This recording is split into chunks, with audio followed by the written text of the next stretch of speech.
Technical sessions for the Utah Mining Association virtual conference were brought to you in conjunction or cooperation with the Utah section of the SME and also the Utah chapter of Mining and Metallurgical Society of America, or the MMSA. If time allows, we'll be able to take questions as each speaker has finished their presentation. Please do post your questions in the comment section or chat. Okay. I'm pleased now to introduce our first presenter, Crystal DARGER. Crystal has received a mining engineering degree from University of Utah. She's presently working as a project engineer for Rio Tinto, Kennecott, Utah Copper. She's also the current president of Women in Mining for the Utah chapter. Prior work experience has included work with Barrick Gold and Arch Coal. And her first experience in the mining industry was a haul truck operator at Rio Tinto Copper. I'll now let Crystal take over. Thank you. Her presentation is titled Mining and the Future Workforce. Thank you very much. I will share my screen. Maybe.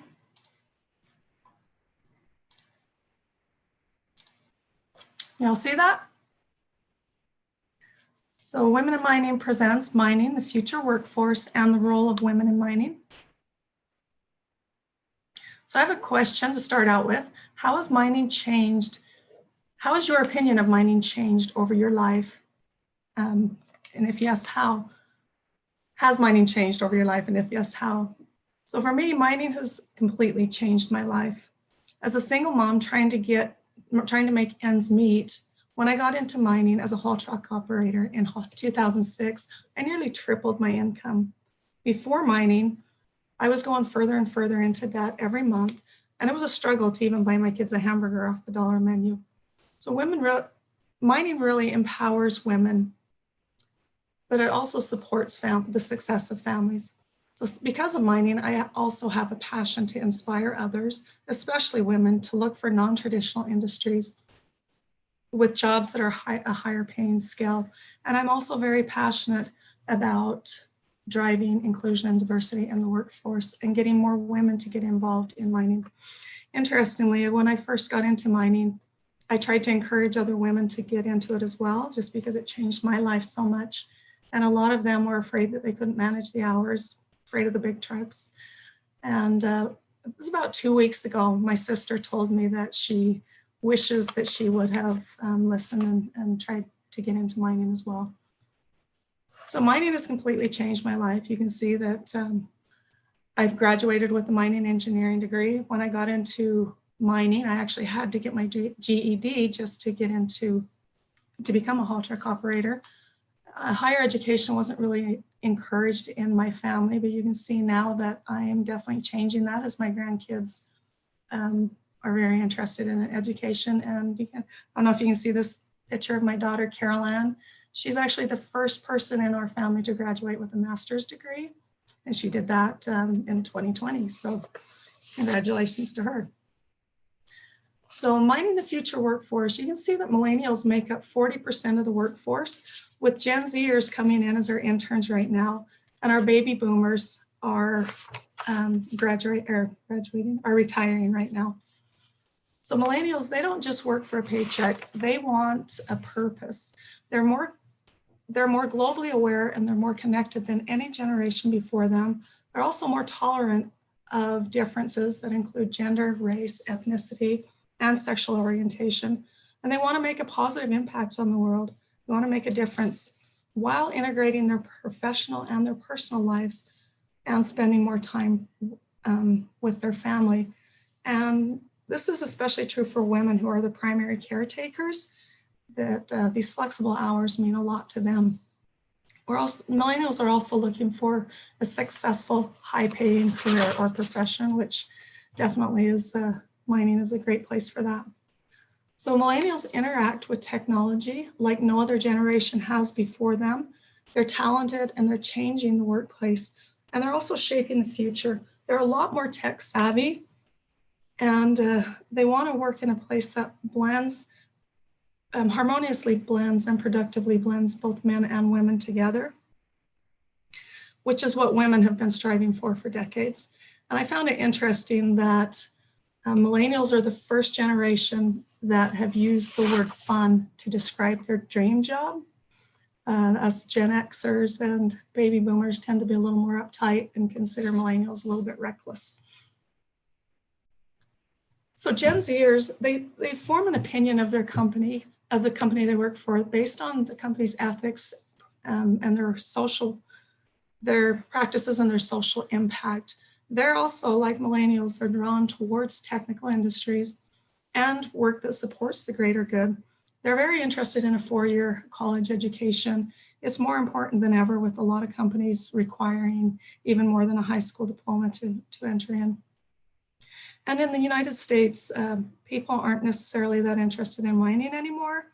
They tend to be more concerned about the impact that mining has.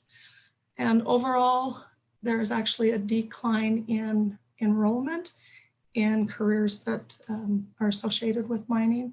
You can see this chart shows the College of Mines and Earth Sciences, their current enrollment, their percentages with to male and female as well. The University of Utah Mining Engineering undergraduate program currently has 39 students. 7 of those are female, and there were no new female students that enrolled in the fall of 2020. So this is a chart of the Utah GDP. If you look at that, you can see mining falls way down towards the bottom of that. And way up here, there's finance, real estate, professional business, manufacturing. So there's a lot of other industries that are ahead of us on the GDP, which leads us to believe that mining will be competing for a lot of top quality employees. And these include communications, public relations, any engineer, coders, IT, laboratory scientists, big data, computer scientists, HR. So you can see mining has opportunities that are endless, and your degree just gets you in the door there. So if you look at this chart here, you can see that women make up 44% of the labor force. However, over here in mining, women are only 13% of the labor force there. So you can see that there's a lot of opportunity to bring women into the industry. So mining, this chart shows the top 10 risks facing the mining and metal industry. And this is for 2020. If you look down here on the bottom, number 1 is our license to operate. And number 2 risk is the future workforce. So it's a really high risk in 2020. So mining, as we said with the GDP slide, mining is competing with a lot of other industries for top quality employees and labor with similar skill sets. So what do? How do we attract and retain the next generation into the mining industry? So some of the keys that I feel are important is that we work towards changing the perception of mining. And I know that we are doing a lot of work in sustainability and environmental. I know there was a presentation earlier on environmental, but really stressing the good points of mining and the reclamation and all that we do to make the world a better place. You know, we definitely need mining. A lot of people aren't really aware of how important that is. You know, when I was going to school at the University of Utah, there was actually a movement to a group of students that were trying to get the University of Utah to stop accepting funds from the mining industry and the oil and gas industries. And I just thought, you know, they probably are clueless as to all the benefits that they get, and even riding tracks and their cell phone and the things that are actually associated with mining. So, you know, really spreading the word that what the benefits are, but also the sustainability and the environmental presence, reducing the carbon footprint, the advances in technology, and the remote support and connectivity. These are all things that are very important to the younger generation. They also tie into our license to operate, and they make mining a lot more appealing to this generation. So this chart is similar. It's the top 10 risks facing the mining and metal industry. for 2021. Again, you see that the license to operate is number 1 risk, but the number or the workforce has actually moved from number 2 all the way to number 7. And this is a large part because of the pandemic and how much that it has changed the way we work. And it's really changing the culture of a corporation and helping us to realize that we are actually really able to work a lot more from home than what we realized we were able to do before. And this really ties into some of the mines where you might fly in for several weeks at a time. But I thought that was very interesting that it bumped that risk so far. So what is the role of women in mining? Women in Mining is a nationwide, the Women in Mining USA is a nationwide organization. It's composed of individuals that are employed in, associated with, or interested in the mining industry. It's an organization that is not just for women. And the 2020 theme for mining, for the Women in Mining USA is changing the face of mining by influencing, we do this by influencing public perception to attract a more diverse workforce, and how a more diverse workforce can change our public perception. Excuse me. So this is a great time to be a part of Women in Mining. There's actually over 40 Women in Mining organizations globally. There's a new Women in Mining, the Women in Mining, International Women in Mining, excuse me, Associates Network that's being developed right now that is to promote a strong, unified women in mining voice, and also to provide support among all of the women in mining organizations worldwide. And Women in Mining UK actually has, it's something to be on the lookout for. They have a 100 Global Inspirational Women in Mining. And if you watch for that, that'll be out on November 19th. That also has 10 women from the USA that are being honored and spotlighted in that. So that's kind of exciting to watch for and to see who those women are. And then also the Women in Mining USA is growing, both the professional and the student chapters. I know Arizona, I think, is on their 2nd year as a chapter, and the Utah chapter has just been established this year. So definitely growing.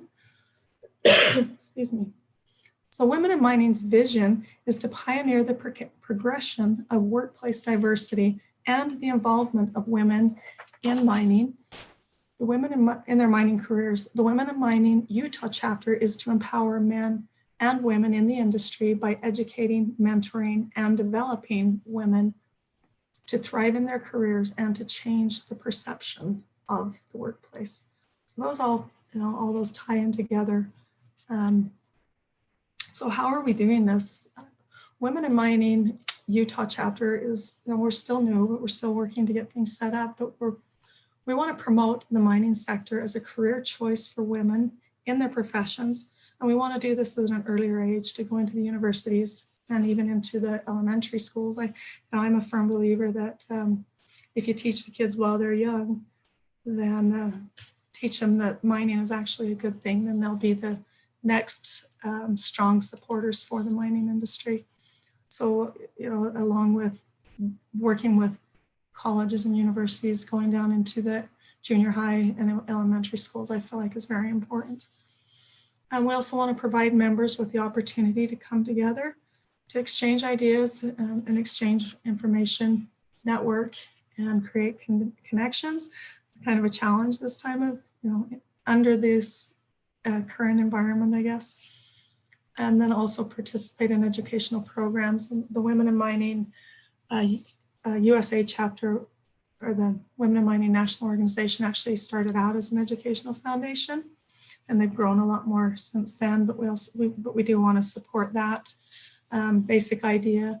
And then also, I know there's a lot of other, the Utah Mining Association also does educational programs, and so I think that if we can all kind of unify and unite and work together, there's a lot of resources a lot of information has already been created, but I think we can get a lot more people that are willing to go out and do that training. I've spoken with a lot of women that are very passionate about that as well. And then also we want to do more career development by hosting women in mining events where we bring in speakers that speak about new technology and techniques, and also inspirational stories and even personal development. Another thing that is very exciting is that the Women in Mining National Annual Meeting is going to be held in Salt Lake City, Utah in May of 2021, providing we're able to have groups that large. So hopefully things will change and the new normal goes back to the old normal. So some of the targets that we have for 2020 and 2021 are hosting a monthly virtual lunch and learn. And that's been very successful so far. We actually had people interested in doing presentations up until February. Our next virtual lunch and learn is going to be held on November 20th. So if you're interested in that, definitely reach out so we can get you the invitation. We have a newsletter and a member spotlight that we're working on.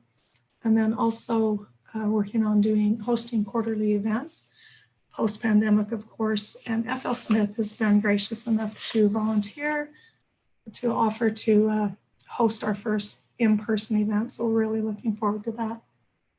As I said, we're also wanting to partner with schools and universities. We've already reached out to the University of Utah, their Women in Mining student chapter there, to see how we can support them and kind of become mentors or ambassadors for them. And then we also have been talking about doing some virtual field trips that we're very excited about. Rebecca Swelley, who is our vice president, had some great ideas on that. And Nicole Brazier is our committee person on that. Excuse me. Another thing that we are very interested in doing is putting together scholarships as well as an awards program. I'm very passionate about creating a scholarship for a non-traditional student, someone more like myself who went to school later on in life and kind of did things a little bit backwards, had a family first and then went back to school, raising a family, driving an hour back and forth to school, having a full-time job. Those are a lot of challenges, and and still keeping a good GPA it's not always easy. And a lot of the scholarships are based on, solely on your GPA. So I want to provide a scholarship that is based on just how darn hard you're working and you're still in the game. We are also working on our social network presence and doing community outreach. We want to work with feeding the homeless. We've also been working with an organization called People Helping People. It's an organization that supports helping women find higher paying jobs so that they can get out of the poverty level. And they do this without funding them financially, but helping them to build their confidence and learn the skills. For me, it was realizing that the industry that I was working in was never going to be high enough paying, and that I actually had to get out of that industry and find an industry that that provided the incomes that could get me out of the poverty level. So those are some things that we are targeting this year. So our Women in Mining chapter leadership, I'm the president, also a national rep. Rebecca Swally, she's the vice president. Is somebody asking a question? You're looking at a graph that plots the number of world-class. Sorry, I can tell if they're talking to me or. Jenna Chamberlain is our secretary. Alita Brown is our treasurer. And then Emily Rose, and these are our committee leaders here. Emily Rose has been working really hard. She's on our public relations. She's got our website up and running. And Brianna Sanders has jumped on board with her to help with public relations. They've got us a really great social media presence, and they're the ones that are working on the monthly newsletter and the spotlight. Nicole, as I said, is working with the student chapter and also working to build a strong education, help us to get out and do more things educationally. Sarah Schwartz is working on our scholarship and awards. She's also a national rep. And Gina Sarantoni. Hey, Crystal, we are running low on time, so if you can wrap it up. Okay, I will. Rio Tinto is also a very good support, FL Smith, Stantec, Bar, and Wood Engineering. And if you're interested in membership, you can reach us on our website. You can also join a committee or host an event. You can reach us at Utah Chapter of Women in Mining, or at womeninmining.usa. So if anyone has any questions, I'll just jump off so someone else can get started. Thank you for your time.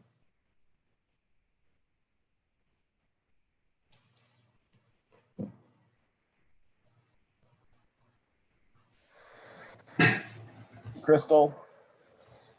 Okay, next up we have Peter HAARALA. Peter is presently a project manager for Cementation in Salt Lake City. He is a professional engineer, and he was educated as a mining engineer from Michigan Tech. He is a member of SME, and I believe he's also on the programming committee for this coming year's conference. And he has prior experience in engineering and supervisory responsibilities with Barrick, Oceana Gold, and also Newmont. Today, his presentation is titled Deswik, Learning from the Owners, Contract Estimate Optimization. All right, everybody hear me? All good? Okay, thanks. So yeah, Pete HAARALA, thank you for the introduction. And so I'm project manager at Cementation. In case you guys don't know Cementation, we're based here in Sandy, Utah. We're an underground mining and contracting engineering company. So we provide mine development and production services for clients throughout the world. And we're focused on safety, committed to our ultimate goal of zero harm within our operations. So agenda for today, just take us through a safety share, thinking like an owner, our Deswik model setup, our short-term planning project example, some bid analysis benefits that we saw, closing, and then we'll do some questions if we have time. So my safety topic, transition to mechanized mining off shaft, is critical to continuing safe work.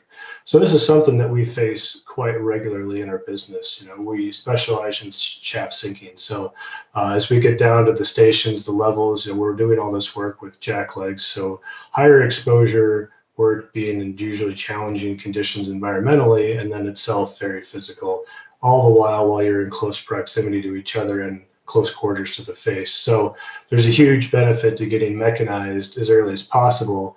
But this transition must be carefully planned out, and you need to create a training program to carry the operation of the equipment safely. So the key point is take the time to transition with a thoughtful plan, and you can execute it as safely as possible. So thinking like an owner, I've been on the owner side most of my career working for Barrick and Newmont, and a similarity that comes to mind when thinking like an owner are business planning cycles. So plan, do, review, improve over and over and over again. And to a degree, that cycle certainly applies to our activities as contractors on projects and in the bid development process. So aligning on the objectives. So business plans adapt to changes and guidance when we receive new information from corporate. Similarly, on a project, we routinely facilitate requests for clients and always strive for improvements. Planning for success. So on the owner's side, having a clearly laid out and agreed upon assumptions list goes a long way into having your business plan being well received. And on the contractor side, it's quite similar. So having transparency and sign off on assumptions gives the schedules and costs you produce a lot more backing, and it can lend itself to working more collaboratively instead of just focusing on pinpoint issues. Analysis and trade-offs. So a huge part of the business planning cycle is these never-ending scheduling runs. You're scheduling. From my experience, the owner side, the management wants to see the options. They want to see all the options. And so you want a high-level understanding of the key metrics, the SWOTs, the risks, the opportunities, So management then knows what levers, right, that word you hear all the time, they have to pull to control the business to manage change. And that's really where Deswik comes into play. So whether you're on the owner side or the contractor side, having a tool that allows you to quickly run scenarios, prepare data for presentations and comparisons, and visually communicate the results is really a key to success. And so driving decisions really brings, data-driven decisions brings all that stuff together, being aligned on an objective, understanding the important metrics, performing the trade-offs and the analysis, and effectively communicating those results gives management a better platform to make quality decisions on. And so our Deswik model is set up, a lot of stuff went into it, but the goal is to integrate essentially real-world limitations to accurately depict these 12-foot round segments with varying mining types and phases of the cycles, and to include other relevant project activities so we could create and review a really detailed granular level of scheduling. So one of the things we looked at, material movement limitations, we controlled that in Deswik Scheduler by using the quantity constraints and quantity limits. So we used a volumetric limitation to manage the material movements. We went down to the daily level, but we more or less looked at a week rolling average. So we wanted to give it some capability to fluctuate within day to day, because you have surge capacity underground, so you don't need to just flat cut it off. So that's kind of the way we looked at the material handling. Shift times and working times. So awesome thing about Deswik, you can set up as many scheduling calendars as you want.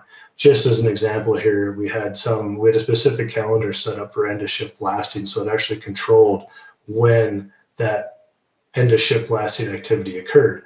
Also set up how much time during the shift you actually had at the face, and shaft mucking was an interesting thing we needed to control as well.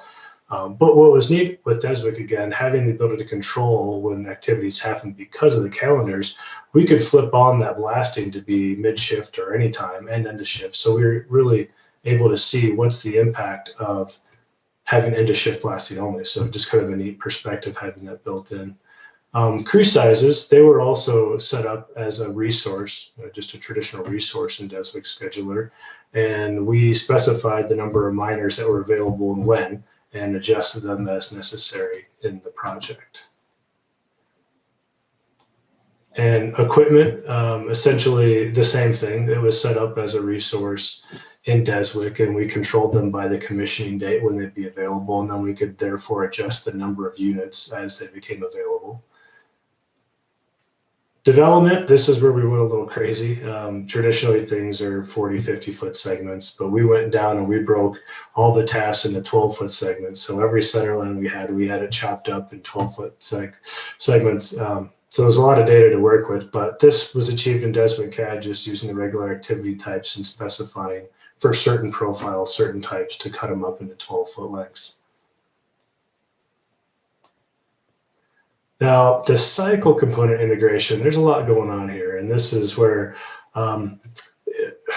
we achieved this by calculating all the fully mechanized cycles that we would have, by the different sizes of the headings, between all the different drill, blast, muck support, and then the resources that were required. We also looked at the transition mining, so as we're going from handheld to fully mechanized, what's the combos we have to work with there? And we calculated all those up and then brought them into Deswik. So some similarities with the traditional bid cycle, we always have our cycle sheets that we use. And this was now taking that work that we essentially already do, and let's put it into Deswik. So what does that look like? Well, so here, cycle components that we created in Excel, now we brought them into Deswik Scheduler activity template. So each activity template specifies a duration, specifies what calendar to use, and specifies what resources to use. So there's just a huge list of stuff that we created, that big matrix of things that we could then pull off of to create the cycle. So these are just the different components that you're seeing. So now the mining cycles we actually created in the scheduler by combining those activity templates into activity cycles, aptly named, right? So each of these little chunks of the cycle components, we then built up into a specified, this is the cycle, this is what it's made out of. So now we were able to bring together all those different bits and pieces into making a cycle. Now, how do we apply that? So, okay, Now we have all these 12-foot, single 12-foot solids, task solids in our schedule. And what we want to do then is apply those cycles we made to basically transform that single 12-foot entity into the full cycle breakout. So this is where we really have a ton of detail. So now we have a fully resource loaded schedule because we specified how many people and what equipment it takes to do that one 12-foot cycle. And to manage that large number of tasks, so in this example that we had, I think it was 2,500 12-foot rounds that we had to deal with. So Deswik has a function called batch apply cycles, really great function. What it does is it uses filters that then it'll automatically apply these activity cycles to the tasks. And this is where the use of custom attributes, if you are a Deswik user, you know all about this, but this is where it's really handy to make a certain attribute that you can flag that these are these types, these are these types, and then your filter can batch those up, put them in a group, and batch by cycles applies it over the top for you. Really handy, really powerful. I will have a note though, since I did a whole lot of this stuff, careful use of batch apply cycles. You have to undo what you did to redo it. So clear your existing cycles and then reapply the new ones, because sometimes you just get some funky stuff if you don't do that. So it's kind of unfortunate and you get to play cleanup for a while. Other activities we added to the schedule as derived tasks, the traditional method. Special intersections that we had, we flagged, and we could put the attribute in that custom attribute to batch apply some of these things. And cable bolts, for instance, was something that we were able to flag and apply. Construction and drilling activities, we also created in the schedule just so you could do some work with limiting the construction crews and the exploration crews, seeing which sequences work best, and also allowed us to see as mining progressed where these activities happen at the right time, because with the visual nature of Deswik, you could do some dynamic linking to say, okay, I can't start this drilling until the drifts are here or this muck bay is established. So we wanted to have those in there in the schedule to make sure they're being done on time, but then the visual nature of Deswik is great in that you can view that it's happening at the right time. So this slide's fun. How to view the data. So animations are tremendously helpful. You know, as you're adding in new things or trying new cycles, you want to animate it to see if anything's popping up on a sequence. So, you know, here it says that little guy, I wouldn't worry about that little guy, but you do. You have to worry about that. If it's not supposed to be there, you got to take care of it. You got to link it back up, and you have to get it in its appropriate place. In Deswik Scheduler, this is something that I haven't used a ton, but I'm starting to get more into. In the report window in Deswik Scheduler, you can set up some pretty quick and easy graphical views. So if you have a limit that you're trying to obey and you have a field that you want to display, okay, so here you can see that, you know, how are these values trending on a limit line that helps you monitor where your schedule is at and how you're controlling things. I think one of the other most common things that Deswik users do is export data from the report window to Excel for further manipulation. So again, back to data drives decisions, make it easy on yourself and set up templates so you can pull data out of Deswik easily, dump it in Excel, and you have the views set up that you want. So, because you're going to be running a lot of scenarios, take the time to set that up. So this example, a couple of screenshots here, we have a schedule presented here. These are daily values showing material moved, workforce, and the rolling 7-day average of material moved. And we have a little bit of room here for some improvement. So in the schedule A there, real quick change in Deswik, change the quantity limit, re-level the schedule, export it, and then boom, we could see here, you know, that we've improved this line that we're operating at. So really simple and easy in Deswik, and that's back to where setting up these templates so you can view the data that's important to you and perform spot checks, whether it's a little change or a global change, having something there built ready to verify those changes. So all of that nerding out, I would call it, kind of brings us to, you know, what we used on the project. That was all the background work that we set up. The goal of this project was to set up the mechanized fleet as soon as possible off shaft, kind of like we talked about in the safety share. So some of the questions we asked ourselves here was like, is there a best way to do it? We had multiple headings we could start to connect this loop. Was there really a best path? To add some more fun to the equation, there was multiple designs to be reviewed. There was considerations for adjacent project activities. We were also doing improvement plans, so they wanted to see a range of benefits. And there are also a number of factors that just needed to be clearly understood to gain alignment with the client on a path going forward. So a lot of questions. So here's just a snippet of some of the options. We had two big design changes, the group up top here, 0.9 to 2 and 3 to 4.1. Within each group, there were different mining focuses that we want to look at, and then our transition mining types that we talked about. This is where it was really helpful because as we got further away from the shaft, there was more equipment being added in. So with Deswik, we were really easily able to go highlight this group of, we're here now, these should be this type, these should be this type of cycle, and we were able to improve our scheduling accuracy. So all those schedules we reviewed, that I don't have the great pictures here for confidentiality, but what we were doing is reviewing a number of scenarios with the client, giving them some key interaction shots. So these are milestones that are important to them. And then here is just a high level scenario of what we did for the metrics review. So this is something that accompanied each one. And so bid analysis benefits, I'll just hit some of the highlights that we saw here. So having this really incredibly detailed schedule is super powerful for us. The data drives the decisions, like I said. We were able to take a really good look at the workforce utilization. We were able to perform exhaustive analysis on the what ifs, and we were able to use that resource loading to really hone in our schedule. This is just a quick show of, this is one of the matrices that we set up to look at all the different options for what's the right blend of people and equipment.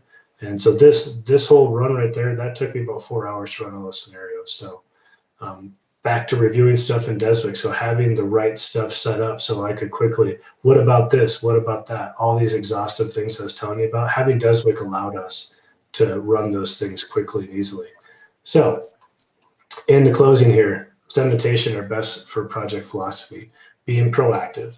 The Cementation team used its Deswik model to frame up the options, to collaborate with their client on a path forward, and our Deswik model provided an agile solution to quickly, clearly, and visually articulate the project options. And data drives decisions, like I said, so set up something that works for you guys to get rapid access to quality data.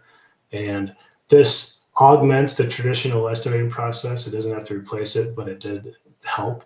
And we thought using Deswik provided a possible competitive advantage during the processes of estimation and execution, being able to work with clients and their native data. And it gave us a very detailed level, and it was very transparent. And the visual nature that we were able to share with the clients was super powerful. So that's what I got.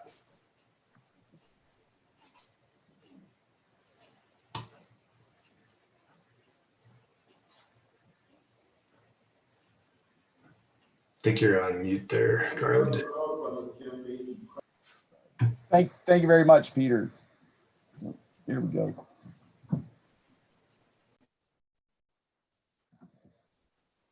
All right. Next up, we have Alex EDSTROM.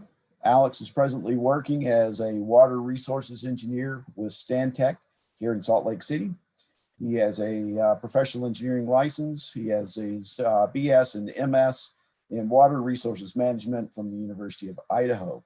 Prior to his current work, he and is also his master's thesis work, he was a visiting scientist on a National Science Foundation sponsorship for K-12 schools in Moscow. I was teasing him, it is Moscow, Idaho, and not Moscow, Russia. They both might be a bit on the remote side, but anyway. They are. His presentation will be titled Utah Trends in Water and Energy. All right, take it over, Alex. Well, thanks for the great introduction there, Garland. And yeah, my presentation will be a little lighter on the details in terms of specifics for any one mining application, but wanted to use this. I'm not native to Utah, so I come from northern Idaho, and through my career, spent some time in Arizona and have landed in Utah in the last 4 years. So I wanted to take this opportunity to present, some research and looking at big picture trends in the state. So to get started, there's a nice tool that's come online in the past, well, I don't know, several months out of University of Tennessee that lets you take Landsat imagery over an area and look at shifts in time for that aerial imagery. And it creates really powerful visuals for mines especially, but also in this case for large water bodies like the Great Salt Lake. And with my presentation today on trends in water and energy, this hits things on the nose. You can see that the water level of the lake in recent years is down quite a bit. And in the 80s, there was a historically high water level that occurred. So both of these things obviously impact the operations for those industries that are working off the Salt Lake. So that'll be the general discussion today. So in terms of the agenda, just a quick introduction to I think a lot of folks that are tuning in will be familiar with the struggles with mining, what makes it interesting, what makes it challenging from an environmental and resource perspective. We'll touch on that. And then I'll spend most of the time looking at individual Utah trends. And then we'll touch on the water energy nexus. My background being a water resource engineer, that's where I've spent most of my time working in the industry. And, picking up on what Peter said earlier, just touching on data-driven solutions, the importance there. So yeah, getting into it. Just to echo what everybody else has said and what folks in this industry know, mining industry is essential to modern living. We rely on it for the day-to-day materials that allow us to connect, allow us to be in multiple places. But the image here, there's trade-offs that are happening now, especially as we see this ever increasing demand for production that's coupled with reduced grades on one side's tipping the scale kind of in one direction. And the industry's really done, I think, in my opinion, over the last several years, they've really adopted this need to, first of all, minimize costs. That's every operation, but reducing impact and improving that social license, like Crystal mentioned earlier. I really see, especially the large corporates, they're really putting all the right messaging in place, and it falls to the local operations, the consultants like me to help execute that image and to bring people along. And the reason for that is the second point, mining obviously can have long-lasting impacts, and the decisions we make today extend long into the future. So as we're developing mine designs, as we're looking at alternatives, it's important to keep those trends in mind, which is why I wanted to talk about trends in water and energy today. So we talked about this third point. So, we must minimize cost, reduce impact. And, to do that, like we heard at the start of the presentations this morning, mining really is a science-driven industry, which is why people that tend to have a scientific background stay for a long time. It's challenging, but it's very rewarding in working with the natural environment, from assessing resources to reclamation through the whole life cycle. So in terms of Utah trends, nobody will be surprised to see this chart, but projections from University of Utah, especially along the Wasatch Front, show that we're going to go from 3.2 million people to 5.8 in 45 years. So obviously with that growing demand in population, there's a lot of different stressors, but fundamentally increased water and energy demands are going to come with it. And that's going to lead to competing interests among stakeholders. So again, that social license, bringing the right people to the table, connecting with the community, especially in Utah, that's going to become more and more paramount as the years go by.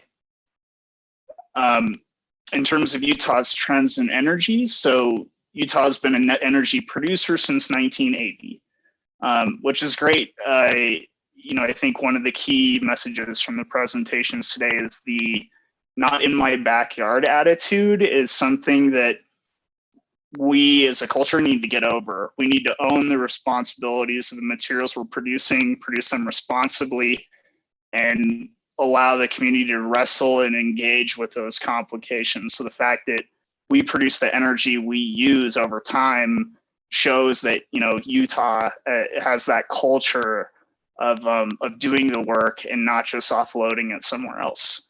And I'll just say, if you haven't already read it, this Utah Energy Landscape publication that the Geological Survey put out, this is their 5th edition. It's got some really great information that I'm using here.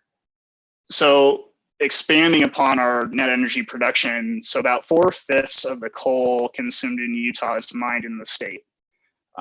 So again, we produce the coal, we use the coal, which is shown by this blue line, which is, you know, the actual electrical energy production over time.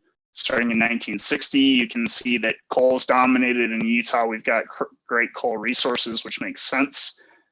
But you can see, you know, renewables, natural gas are starting to uptick, which follows larger US trends overall. I thought what was interesting though was, you know, in terms of national rankings, coal was 21st for the US. So, you know, out of all the states, Utah is the 21st most user of coal for electrification. Natural gas was 37th.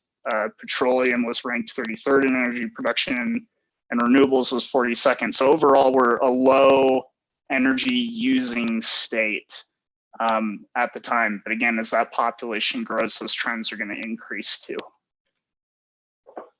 In terms of trends for water use, so again, looking you know, at the entire United States, Utah is located here. So you know, we're kind of in the middle of the pack in terms of overall water use, and not surprisingly for most states in the West, most of that water is going to irrigation, farming, growing food. You can see that the municipal side, there's 15% water consumption, and mining comes in 3rd at 6%. So, you know, it's not nothing in the state. It's certainly a chunk of the water use.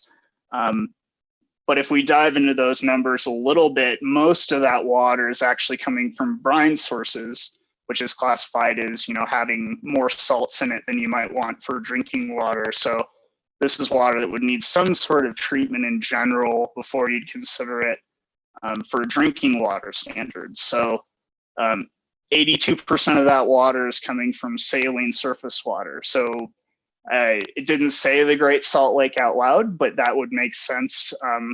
There's a lot of, you know, brine producers on the Great Salt Lake, evaporative production.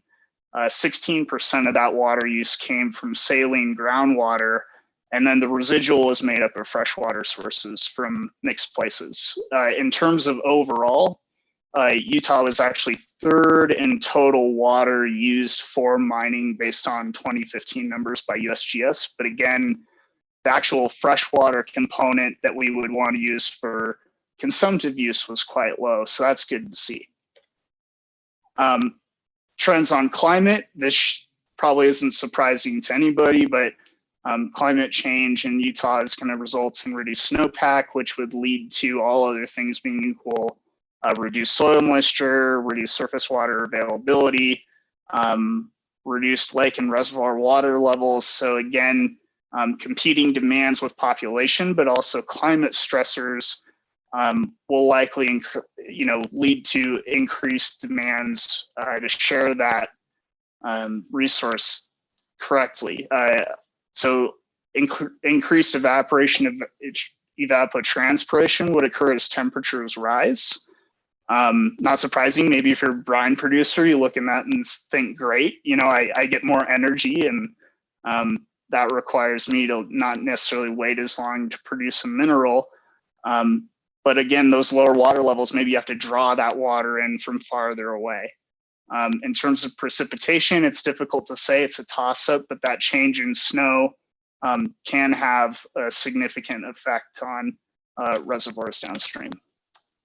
So in terms of the combined water and energy nexus is the lingo that gets used. This first line, so water provision can be a highly energy intensive process, and energy generation can use vast quantities of water. So these things are necessarily linked together. So in locations where scarcity of one or the other exists, then it's hard to develop energy, especially in terms of thermal power generation. A lot of water is typically used. So again, Utah uses approximately 7% of its total energy budget to provide water. So not a lot in terms of water being provided. That doesn't necessarily take into account transportation or energy consumption, but overall, because of the gravity feed systems we have in the mountains draining down to lower valleys, we're able to not use quite as much energy as a lot of other states. So the takeaway is that cheap resources are great, but they're not guaranteed to stick around forever.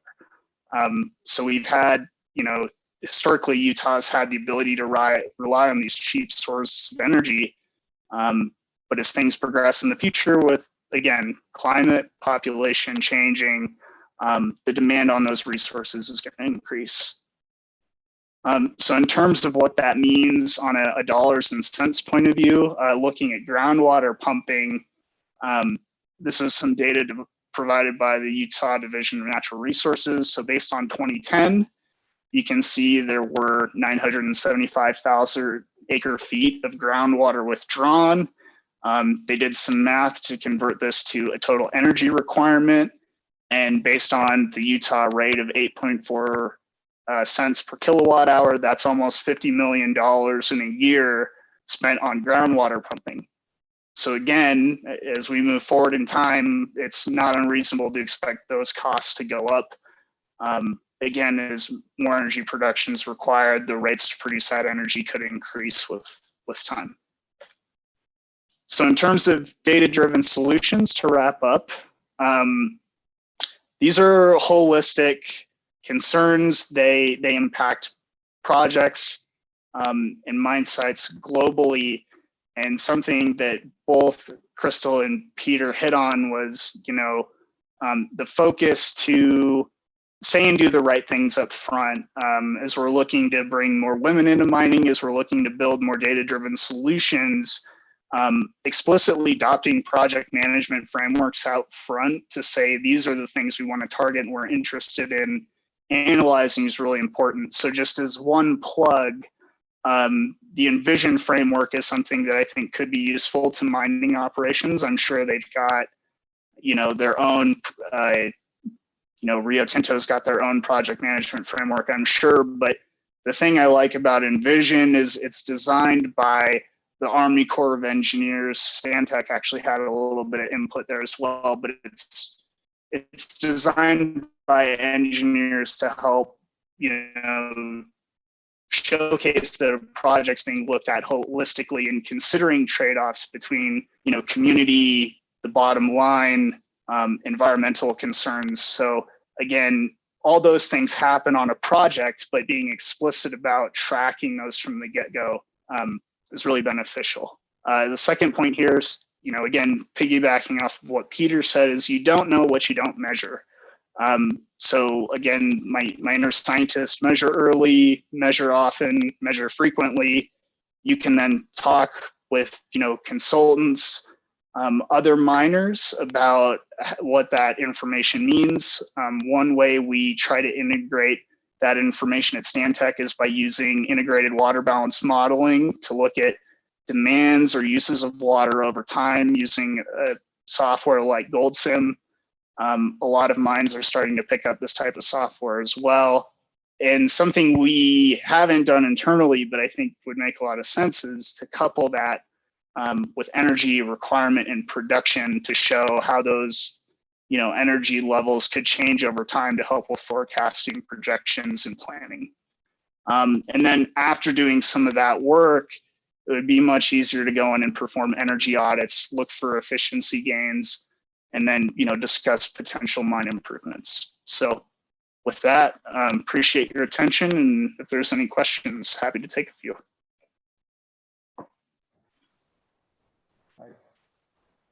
Thank you, Alex.